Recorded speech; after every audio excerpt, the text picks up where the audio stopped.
this is Deb's Made This. Welcome, I'm back. So, I haven't been here for a little while, I'm very sorry. Lots of things have been happening. I mentioned on the last vlog that I did that one of my relatives, my aunt, had died, and because I was next of kin, everything was very busy.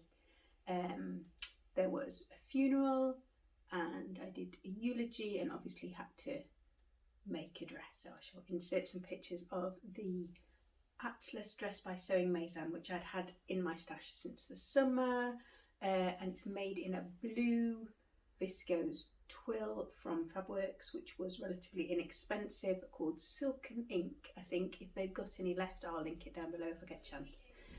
This is going to be a really quick catch-up chatty kind of video, so stay tuned if that's something that appeals, but feel free to skip to the next one. The next one that comes will be my how to pack for 12 days in 10 kilos. So what happened was I bumped into a friend of mine in town about 5 weeks ago, and she said we have a space on a trip to Peru to volunteer at a helping to make a creative space for differently abled artisans. Now, this is a charity called Artizan International. I've spoken about them before on the channel. I shall link them down below. They are super. And they do just that. They try and enable artisans with differing abilities to make a living from creative skills and tasks in their own environments, in a way that enables them to be self-supporting or increases their chance of being self-supporting in life. So this was a trip I needed to self-fund. So the idea is you fund yourself, you get yourself to Peru, and then you go and provide some help if you are able to at the facility that needs some work. So I didn't quite know what I would be doing, but Susie, who's the lady who runs Artizan International, said that my sewing and upholstery skills would definitely come in useful.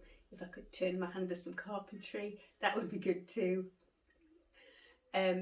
So what followed was some decision making, because obviously I would have to leave the family here. Now, as most of you know, I'm still off work.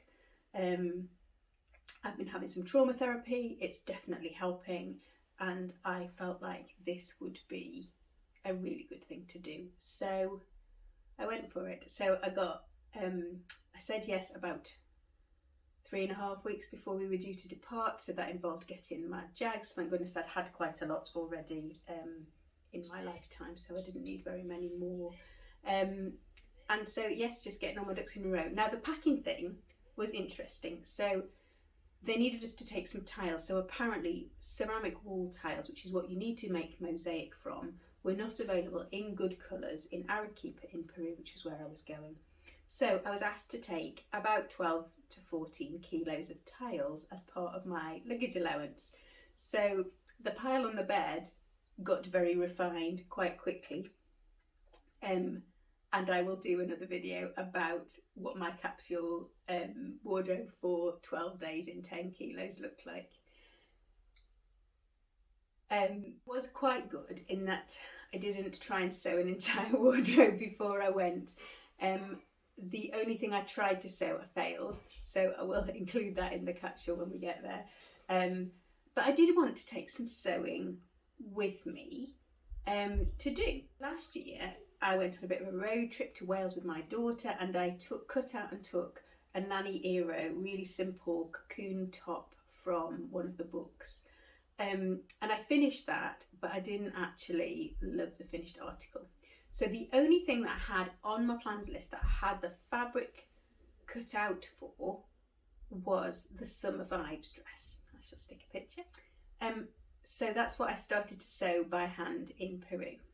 So the pattern company is called Calm Apparel, I think is how you say it, but it's spelled Karmme. And she's done a free pattern called the Imbi top, I think, and that's the name, that's the pattern designer's name. And then this is my nearly finished actually block print Summer Vibes. So this is entirely constructed with a needle and thread currently. Since I've been back, I do keep looking at my sewing machine. It is now 18 days, I think, or maybe 19 days since I've used my sewing machine. I did use my overlocker this morning to hem a piece of linen that had to go out in the wash. So, but I haven't used my sewing machine for all that time. And I have been seriously tempted, especially when it comes to the hems.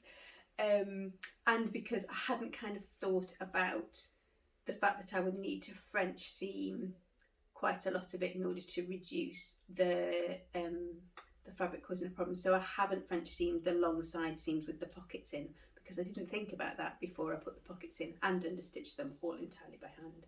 So I have done a normal seam on those, and then I've just used the pinking shears a la Deb from 2004 or whatever, whenever I was starting sewing. So I've done that. So the only thing it needs, I'm going to turn up it has a casing that you put elastic in that comes to on the forearm, so I'm going to turn that under again just to give me a nice edge, and I need to hem it, but obviously that might take me a little while, and it needs a jolly good press, because obviously I didn't have an iron in Peru, so some of my edges are not as pressed as they would normally be. But yes, you can look forward to a proper chat about that when it's finally finished. But I'm really loving the material, and I'm hopeful that I'm going to love the garment when it's done and that it's not going to fall to pieces. So there was definitely some stress sewing goes on. I know we all talk about this. We talk about how we sew before we go away. I feel very much that I sew when things get very stressy, when there's a big event happening, like a funeral, and I've got to deliver a speech to people, or the holiday sewing thing. I think it's because we know that we need to kind of anchor and ground. And actually, although we kind of laugh about we make the holiday wardrobe, what we're doing is tackling the anxiety that's coming with a big change happening, or for me anyway. I don't know whether that's something that rings with other people. Chip in down below about whether you're a stress sewer and whether you find that it's helpful. So the other thing I've been up to is I got a couple of new patterns, so new to me patterns, not new patterns. I went to the Cone Exchange in Harrogate and I picked up this. So this is the V9 255, which is supposed to be of average difficulty, so I'm glad about that. And there's like a little lined bra top with back button closure, a pair of shorts, and then this cute little smock thing that goes over the top. And I thought that was quite sweet. My plan is to try and do you're supposed to sew it in woven fabrics. It doesn't talk about stretch at all, but I'm going to kind of see if I can franken this into a swimwear pattern for my daughter, but we'll see. And the other one I picked up I just thought it was really sweet, was this. So after all my ages of trying to get a raglan sleeve shirt sorted out, and in the end I hacked the Masin Atlas Ibby dress, but this is, I mean, it's got very similar style lines to some other popular patterns, but it's supposed to obviously be a night shirt and pants, but I thought that looked very cute and I thought I'd have a go at that. I think that goes, it's a size medium, which is an original 14 to 16, so it may need some grading up for me, but we'll see when we get to it. The other thing is that piece of fabric that I'll just go and get off the line, and then I'll show you that, and then I'll round up and disappear. So I will of course do a proper video about Peru and what we got up to, but I just thought I'd pop on here so you didn't think that something awful had happened to me. So this is my fabric that was waiting for me when I got back. How lovely is this? So this came from Kaylee at Fleur, and she was having a special sale just before I went away. I think it's still on until the end of July, so if you're watching this before the end of July and you're in the UK, go and have a look at Kaylee's Instagram at Fleur and have a look and see. You will find the code for 30% off everything on her website.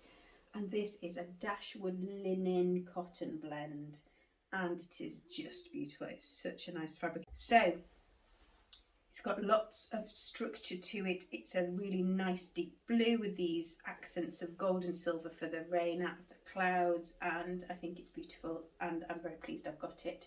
I have about 10 things in my head and a current winner, so that's going to be another video. So yeah, but feel free to chip in the meantime and suggest some things it might be. The current runner forerunner, anyway, the one at the front of the queue at the moment for this is a relatively new, so within the last month release, which I wasn't going to buy, but I'm being seriously tempted just now. So see if you can guess what that is. So I think that's it from me for now. I'm sorry I haven't been here. I know the YouTube algorithm thing won't like it, so if you do me a favour and write a comment or a smiley face and do a thumbs up for me, hopefully they'll forgive me and start to show my videos to some people again. So coming, you will have, I'm hoping by the end of the next week or so, the 10 kilos capsule. So let me know if that interests you, if you want me to make that one first, or what we did in Peru and what the outcomes were. If you follow me on Instagram at Deb's Made This, you probably have seen some of those things already, some of the stuff that happened in Peru already. But if not, yes, give me a shout and let me know.